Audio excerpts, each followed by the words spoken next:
Je voudrais que les participants de cette formation retiennent qu'ils sont là pour apprendre comment prévenir l'extrémisme violent, comment transmettre le message à d'autres jeunes, leur transmettre le message, leur transmettre les techniques, les outils appropriés afin qu'ils puissent eux-mêmes sensibiliser d'autres jeunes.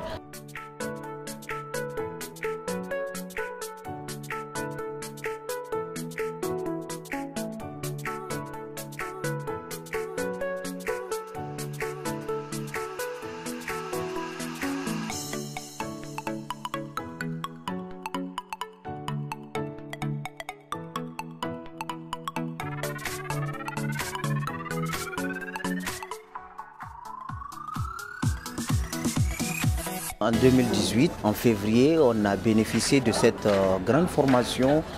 C'était en anglais et on a contribué à l'élaboration même du manuel, le handbook sur la prévention de l'extrémisme violent. Donc on a pu apporter notre contribution et c'est de cette façon même qu'on a été retenu. Et la GIZ et l'Union africaine nous ont demandé de revenir mettre ça en application. Deuxièmement, ça maintenant c'est... La prévention elle est très importante parce qu'il est plus facile de prévenir que d'intervenir après.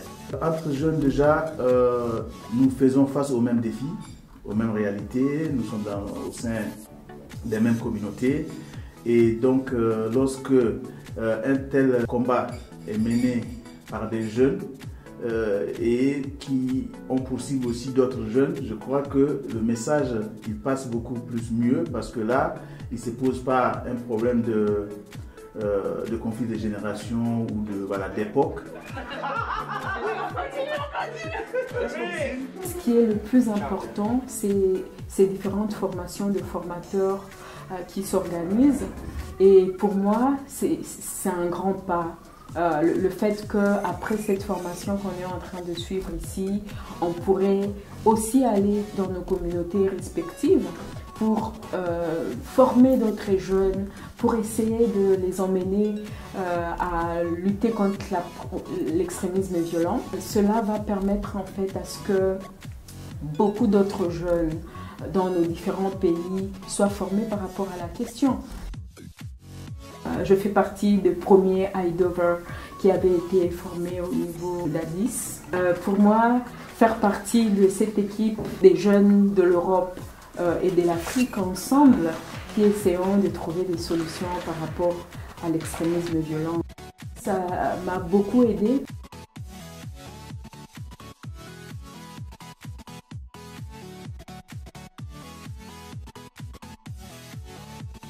IDOV m'a apporté beaucoup d'idées et beaucoup d'expérience. À travers IDOV, j'ai compris quelles sont les stratégies à mettre en place vraiment pour parvenir à ces fins. Non seulement pour la lutte contre les extrémistes, parce qu'il y a plusieurs méthodes. Il faut vraiment créer un climat favorable en faveur des jeunes, non seulement pour aider les autres communautés à comprendre comment régler les conflits et comment lutter les extrémistes. Parce que nous, on ne se présente pas comme les vrais lutteurs des extrémistes, mais on se présente comme des jeunes vraiment qui veulent résoudre les problèmes.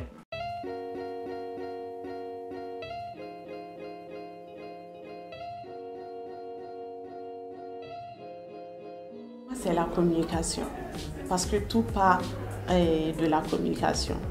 Une communication mal interprétée peut dégénérer. Donc il faut savoir bien communiquer et puis écouter, ne pas avoir de préjugés. Et oui, c'est l'essentiel. Moi, j'insiste toujours dans le domaine de la communication à travers cette formation. C'est un aspect vraiment très important. Quand vous regardez maintenant de tous côtés les groupes extrémistes et l'État ou bien les différentes associations et groupes de jeunes qui interviennent dans le cadre de la prévention et de l'éradication de l'extrémisme violent, tous les deux côtés utilisent les moyens de communication pour faire passer leur message.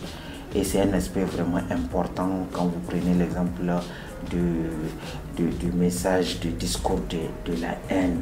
Ça entraîne vraiment une violence extrême. Que nous vivons ensemble, parce qu'il y aura du conflit. Mais la violence, on peut l'éviter.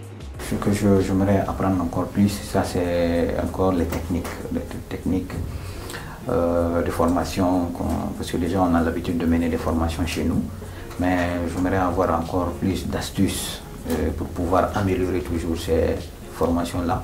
J'ai quand même pu capter certains projets de certains de nos collègues qui sont dans d'autres pays, et déjà j'ai une idée que ça pourrait vraiment marcher chez nous.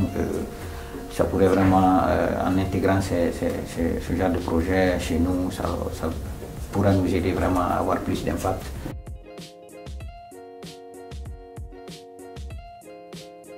L'appui de l'Union africaine surtout va quand même permettre à nous, les organisations locales, de pouvoir vraiment travailler, de pouvoir vraiment cibler. Parce que déjà, les organisations locales nous sommes déjà en contact avec les populations, les communautés. Souvent, les communautés sont plus rassurées de travailler avec nous que des étrangers. C'est au niveau surtout des communautés qu'il faut aller avec ces formations-là pour que les gens découvrent davantage le contenu du projet et le contenu même du concept pour mieux être outillés et mieux être préparés à ne pas basculer ou faiblir. Maintenant on change de rôle.